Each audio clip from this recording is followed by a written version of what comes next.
Hello, welcome to Thor Talk, the show all about Marvel's resident god of thunder, where I discuss Thor feats, battles, story arcs, villains, and more. Today marks the beginning of the first event for Thor Talk, Worthiness Month. On March 22nd, Unworthy Thor number 5 comes out, which will reveal what made Thor unworthy in Original Sin back in 2014. As preparation for this, I will be going down various beings who proved worthy of Mjolnir over the years, and why they were. Then, when Unworthy Thor number 5 comes out, I'll go over the complete story of the Unworthy Thor miniseries. First up for Worthiness Month, it's Captain America himself, and we look at the origin of the famous Avengers battle cry, Avengers Assemble. All this, and hopefully more, on Thor Talk. I am Thor the Thunderer, son of Odin, Prince of Asgard. I am an Avenger, and this world is under my protection.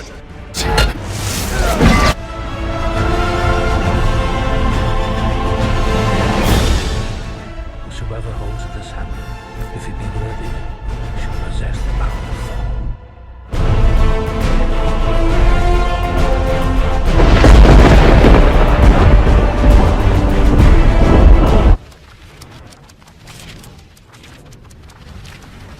Whosoever holds this hammer, if he be worthy, shall possess the power of Thor.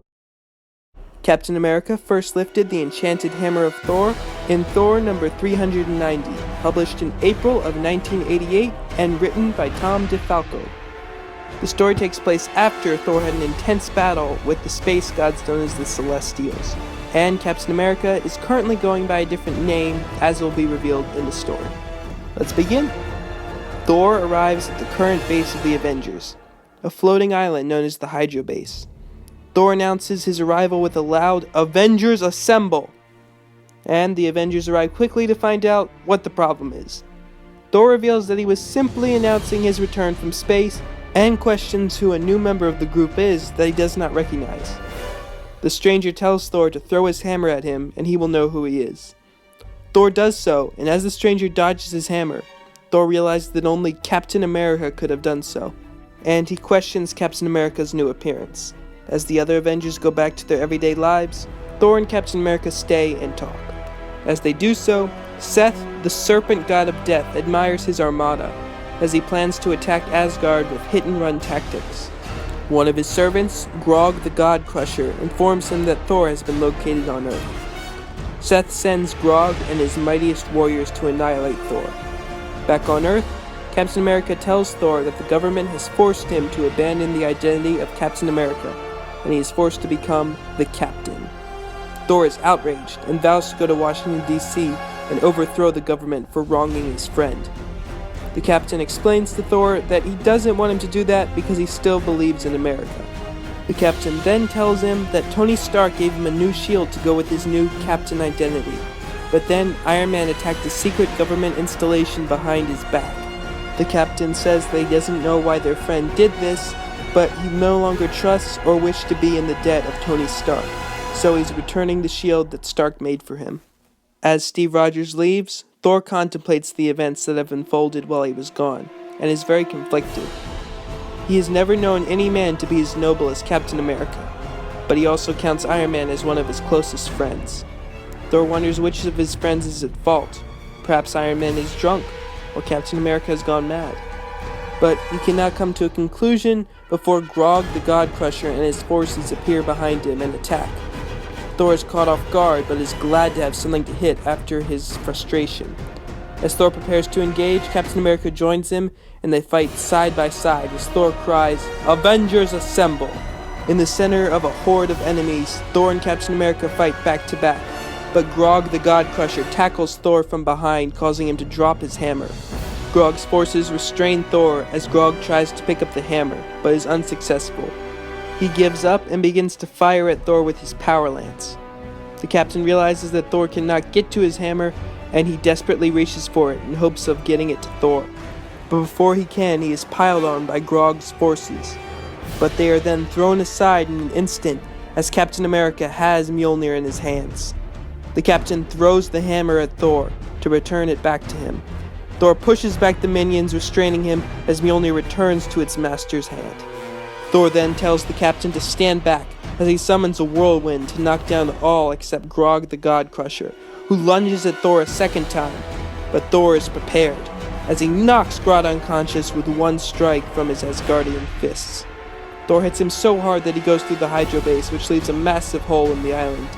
The forces of Seth retreat after seeing Grog defeated, and Thor wants to pursue, but the captain reminds him that they need to save the Hydro base from sinking. Thor throws one of the enemy's empty tanks at the hole and uses a bolt of lightning to seal the hole shut. Sometime later, a restrained Grog is being taken to the superhuman prison known as the Vault, as the captain tells Thor that he is still going to confront Iron Man. Thor apologizes to the captain, telling him that at first he was unsure whose side was correct in his conflict with Iron Man, but after seeing him lift Mjolnir, he knew that the captain was in the right, because only someone pure of heart and noble of mind could lift Mjolnir. The two clasp Mjolnir simultaneously, as Thor tells him that a sacred bond now unites them. Far off, Seth watches this unfold, and vows that the Odinson will fall. But that is a story for another day. This story is not only a great example of worthiness, but it is also a great example of Thor and Captain America's friendship. Thor has been with Captain America since the moment he woke up. The first thing Steven Rogers heard when he was being thawed out was Thor's laughter. Thor said that the greatest honor he has ever had in all the ages and centuries he's lived in was fighting beside Steve Rogers and calling him his friend. Another thing that stands out in this issue is how both heroes stand against Iron Man. This is fairly common for both. Captain America even had a civil war with Stark. Thor, on the other hand, wasn't very fond of Stark making a robotic clone of him when he was presumed dead. But despite their differences, the three would call each other friends at the end of the day. But back to the focus of the month, worthiness. In this issue, Thor specifically says that to be worthy, one must be pure of heart and noble of mind. Now, being pure of heart seems directed, as always, as having good, pure intentions, which Thor and Captain America definitely have. They both fight for what they believe in no matter what, and will disobey orders if they don't believe in their orders. That's how Captain America lost his title and became the captain, and Thor will often disobey his father Odin, despite the fact that he is his king, if he disagrees with the orders Odin has given. To be worthy, one must always have pure intent in their heart, and have a noble mind. Having a noble mind seems to be similar to a pure heart, with the mind always aspiring to noble intentions. But, as many know, the heart and mind are not always intertwined. Often considered polar opposites, actually. People say to follow your heart and not your mind, or vice versa. To be worthy, one must always have pure and noble intentions in one's heart and mind. They can't be conflicted. For instance, Batman knows in his mind that if he kills the Joker, then plenty of wrong and death will be prevented. But in his heart, he has sworn off killing.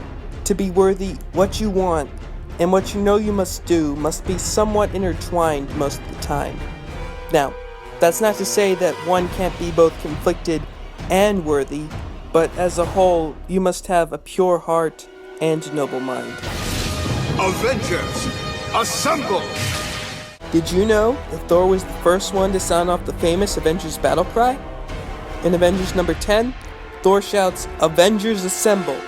as he rallies his allies in the fight against the Masters of Evil. So, Thor came up with that. That's pretty cool. Well, that's all for this episode. I hope you'll enjoy Worthiness Month because it's not over yet. Next episode, I'll go over how another picked up Thor's hammer for the first time, and keep doing that until Unworthy Thor number 5 releases. Then I'll do the complete story of that, and we'll finish out the month with a complete discussion of what it means to be worthy. If you want to keep up with Thor Talk and even vote on topics for future episodes, follow Thor Talk on Instagram at Thor Talk. And once again, I'd like to formally state that all art and video is owned by its respected companies, and I own none of it. With that said, see you next time on Thor Talk, where You'll behold in breathless wonder